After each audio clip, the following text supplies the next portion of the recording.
Hello and welcome. आज आपण बघणार आहोत इमामी LTDचा प्राईस ॲक्शन, त्याच्याबरोबर त्याच्यामध्ये येणारा आता ब्रेकआउट. ठीक आहे, सध्याचे कॅन्डल्स बघता प्राईस एकदम नॅरो झाली आहे आणि इथून जर ब्रेकआउट दिला तर आपल्याकडे अराउंड 15 to 18% टार्गेट मिळू शकतो. ठीक आहे, हा टार्गेट बेसलेस आहे की याला काहीतरी सपोर्ट आहे ते आपण बघून घेऊया. सुरुवातीला आपण तिथं टेक्निकल चार्ट पॅटर्न बघण्या अगोदर त्याच्या फंडामेंटल्सकडे जाऊया. फंडामेंटल्स स्ट्रॉंग असल्याशिवाय आपल्याला त्याच्यामध्ये ट्रेड एक्झिक्यूट करण्यासाठी कॉन्फिडन्स येणार नाही किंवा कन्व्हिक्शन येणार नाही. त्या स्क्रीनर ओपन केलं आहे मी. स्क्रीनर ओपन केल्यानंतर याच्यामध्ये मी ऑलरेडी स्क्रिप्ट ओपन करून ठेवलेली आहे. ठीक आहे, ओके. याच्यामध्ये आपल्याला दिसतं आहे की इमामी LTDचा मार्केट कॅप कितीचा आहे. इमामी LTDचा मार्केट कॅप आहे 26,341 करोडचा. ठीक आहे, सिम्पल आपण जाऊया त्याच्या प्रॉफिट अँड लॉस स्टेटमेंटकडे. सर्व काही त्याच्यामध्ये आपल्याला समजून जाणार. आपण या कंपनीचा ट्रॅक रेकॉर्ड बघितला, कारण फंडामेंटल ॲनालिसिसमध्ये सर्वात पहिले आपण काय बघतो तर त्या कंपनीचा ट्रॅक रेकॉर्ड बघतो की कंपनी कन्सिस्टंटली प्रॉफिट जनरेट करते का. ज्यावेळेस प्रॉफिट जनरेट करत नाही त्यावेळेस कोणती प्रॉब्लेम होती, ती प्रॉब्लेम जेन्युइन होती, टेम्पररी होती का परमनंट आहे, हे सर्व आपण बघतो.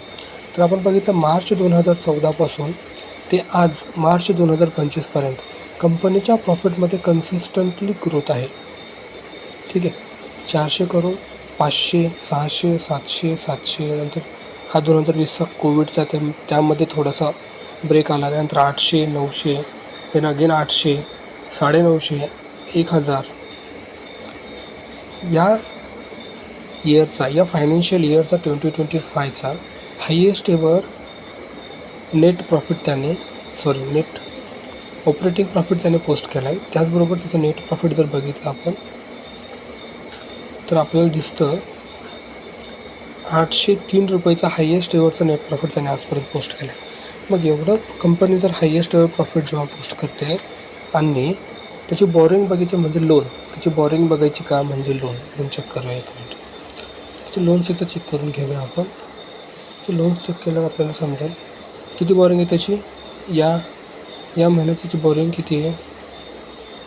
बॉरिंग्स 400वरनं 300, 100, 200, 100, 282 CR, 91, 94, 90 CR. बॉरिंग उलट कंपनीने कमी करत आलेली आहे. ठीक आहे, बरं, ही बॉरोईंग त्याच्या नेट प्रॉफिटच्या तुलनेत किती आहे बाबा. त्यावेळेस तर नेट प्रॉफिटमधून त्याने घेतलेलं कर्ज चुकू शकते का, तर नक्की चुकू शकते. आपण बघितलं की या 1 इयरचं त्याचं प्रॉफिट किती आहे 803 करोड आणि त्याच्यावर लोन त्याच्यावरती लोन किती आहेत, त्याच्यावरती लोन आहेत 90 करोडचे. Easily company can repay. That's why आपण इथे ॲनालिसिसमध्ये गेलो तर आपल्याला समजून येतं रेशिओजमध्ये. डेब्ट टू इक्विटी रेशिओ किती आहे 0.03, म्हणजे फारच कमी आहे, सेफ कंपनी आहे. ठीक आहे, 2 गोष्टी झाल्या. मग आपण जातो इन्व्हेस्टर्सकडे. इन्व्हेस्टर्स कोणकोणते आहेत त्याच्यामध्ये. प्रमोटर मोर दॅन 50% इनफ आहे. ठीक आहे, मग पब्लिककडे किती होल्डिंग आहे ते महत्त्वाचं असतं. पब्लिककडे फक्त 9% होल्डिंग आहे. बाकीची होल्डिंग आहे ती इन्स्टिट्यूशनल इन्व्हेस्टर म्हणजे स्मार्ट पीपल, म्हणजे ज्यांच्याकडे मोठा पैसा आहे त्यांनी त्यांचा पैसा कुठे याच्यामध्ये 11% आणि 24% त्याच्यामध्ये इन्व्हेस्ट केलेला आहे. त्यामुळे या अँगलने पण सुद्धा कंपनीचे फंडामेंटल्स आपल्याला स्ट्रॉंग दिसत आहे. मग एवढी सिम्पल ग्रोईंग फंडामेंटल्स असताना चार्टमधून प्राईस जेव्हा खाली येते, ठीक आहे, तेव्हा ती एखाद्या सपोर्टला हिट होते. हा सपोर्ट होता त्याचं कारण इथूनच नेक्स्ट टाईम ही जेव्हा प्राईस इथून अप झाली होती तर मग आपण त्याचा टाईम फ्रेम चेंज करूया. मंथलीवरती जाऊया. टाईम फ्रेम जेव्हा आपण चेंज करतो तेव्हा आपल्याला समजतं की हा त्याची रेंज होती आधीची रेंज. या रेंजला पूर्ण त्याने ब्रेक करत असताना, बरोबर, ही त्याची रेंज होती, ही रेंज होती, ही ऑल टाईम हायची रेंज होती. या रेंजला ब्रेक करताना त्याने हा रेजिस्टन्स होता. आता हा रेजिस्टन्स तुटल्यानंतर हा सपोर्ट झाला आहे. ठीक आहे, या सपोर्टला सध्या ते आता होल्ड करते. होल्ड करताना आपण बघतो त्याने ट्रेंड लाईन बनवली का. ओके,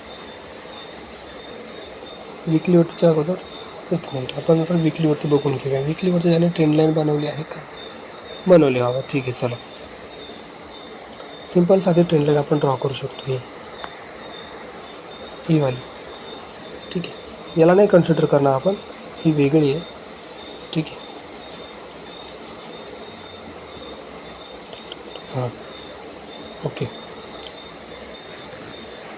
मग इथून जर प्राईस अप केली मग त्याला पहिला रेजिस्टन्स कुठे लागू शकतो? त्याला पहिला रेजिस्टन्स माझ्या मते याच पॉईंटला लागणार, 647ला. सेकंड रेजिस्टन्स लागू शकतो डेलीवरती. तुम्हाला सांगतो मी, डेलीवरती बघूया की सेकंड रेजिस्टन्स कुठे लागू शकतो. सेकंड रेजिस्टन्स लागू शकतो या झोनला, या लेवलला, 685.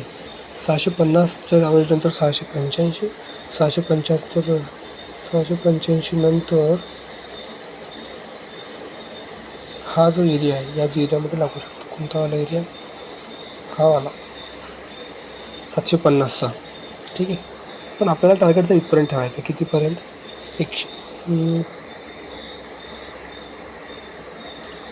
600 किंवा 700पर्यंत. किती? 698 ते 700 इथपर्यंत आपण टार्गेट ठेवू शकतो. पण डिपेंड करतं त्यावेळेस मार्केट आपल्याला सपोर्ट करते का, मार्केट म्हणजे निफ्टी त्यावेळेस सपोर्ट करते. सध्याची पिक्चर बघता आपल्याला काय समजते? सध्याची पिक्चर करता बेस कॅन्डल्स खूप नॅरो झाले आहेत तेवढं आपल्याला समजतं. जेव्हा जेव्हा बेस कॅन्डल्स नॅरो होतात, म्हणजे इथे नॅरो होतात, तेव्हा आपल्याला प्राईस ॲक्शन काय सांगत असतो? जेव्हा बेस कॅन्डल नॅरो होतात तेव्हा बायर आणि सेलर हे इक्वल होत आहे. ठीक आहे, त्यांचा अल्टिमेटली यांच्यामधून कोणाची पॉवर जास्त होते ते आपल्याला अजून कळत नाही आहे. पण ती एवढी पॉवर, एवढी फायटिंग होत आहे की दोघांमधला जो बाईंग अँड सेलिंगचे ऑर्डर्स आहेत ते इक्वल होत आहेत. आत्ता याच्यामधून थोडं जरी एखादा वरचढ ठरला की त्याच्या दिशेने प्राईस मूव्ह करणार. ठीक आहे, मग कोणत्या दिशेने मूव्ह करणार याच्यासाठी आपण काय बघितलं? कोणत्या दिशेने मूव्ह करेल याची प्रोबॅबिलिटी बघण्यासाठी आपण त्याचे फंडामेंटल्स बघितले. फंडामेंटल स्ट्रॉंग आहेत, ते म्हणतात की प्राईस अप साईडला मूव्ह व्हायला पाहिजे. नंतर आपण बघितलं प्राईसमध्ये चांगल्या प्रकारे करेक्शन झालं आहे का? ठीक आहे, बऱ्यापैकी करेक्शन झालं आहे.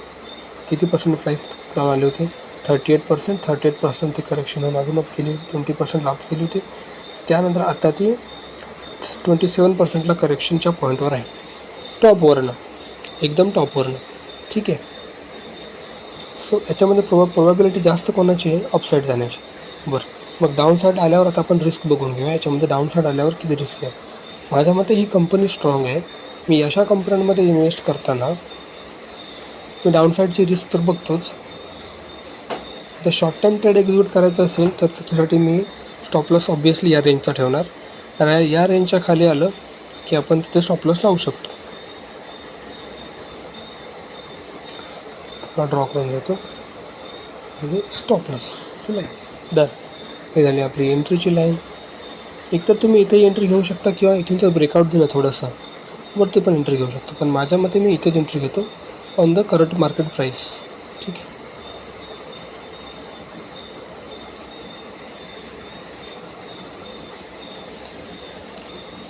ही झाली आपली एंट्री.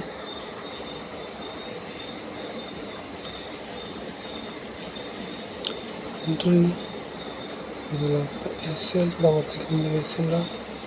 ठीक आहे, आणि हा झाला आपला टार्गेट. हा झाला आपला टार्गेट. ओके, कितीचा आर आहे? रिस्क टू रिवॉर्ड कितीचा आहे? रिस्क आहे 60 रुपयाची, रिवॉर्ड आहे 90 रुपयाचा आहे. म्हणजे आर आरनुसार ही ट्रेड एवढी फेवरेबल नाही आहे. मिनिमम आर आर 1:2 तरी पाहिजे, कारण आपण 60 रुपयाची रिस्क घेतो आहे शॉर्ट टर्ममध्ये. आणि शॉर्ट टर्ममध्ये त्याच्यामध्ये गेन किती मिळतं आपल्याला? अराऊंड 90 रुपयाचा. आपल्याला पाहिजे मिनिमम 1:2चा, म्हणजे जेवढी रिस्क आहे त्याच्यापेक्षा दुप्पट पैसे प्रॉफिट व्हायला पाहिजे. तर हे कशासाठी एक्झिक्यूट करायचं? कारण याची प्रोबॅबिलिटी जास्त आहे. मी याला कशामुळे एक्झिक्यूट करणार तर याची प्रोबॅबिलिटी जास्त आहे. एक सेकंड, याच्यामुळे की हा अल्टिमेटली अप स्टॉक आहे. ठीक आहे, आज आणि उद्या थोडा बहुत जरी हा खाली गेला तरी ज्या अँगलने व्यक्तीचं, भारतातील कन्झम्पशन वर्गाचं जेव्हा कन्झम्पशन वाढत जाईल त्या हिशोबाने या कंपनीचे जे प्रोडक्ट्स आहेत, कंपनी फेमस आहे, याचे प्रोडक्ट सर्वजण वापरतात. बोरोप्लस झाले, नवरत्न झाला, असे खूप सारे प्रोडक्ट आहेत या कंपनीचे. ठीक आहे. हे सर्व रुरलमध्ये, ग्रामीण भागामध्ये आणि शहरी भागामध्ये दोन्ही साईडला वापरतात. त्यामुळे अशा कंपन्यांमध्ये मी रिस्क घेऊ शकतो. ठीक आहे. थोडंसं डाऊन जरी आलं त्यावेळेस मी घाबरत नाही. जेव्हा एकदा बुलरन चालू झाला, एकदा जर मार्केटने सपोर्ट करायला चालू केलं, त्याचबरोबर कंपनीसुद्धा अप झायला चालू होतं. So that's it for today. हे तुम्हाला सांगायचं होतं. Keep learning, keep investing. Thank you. जय हिंद, जय महाराष्ट्र.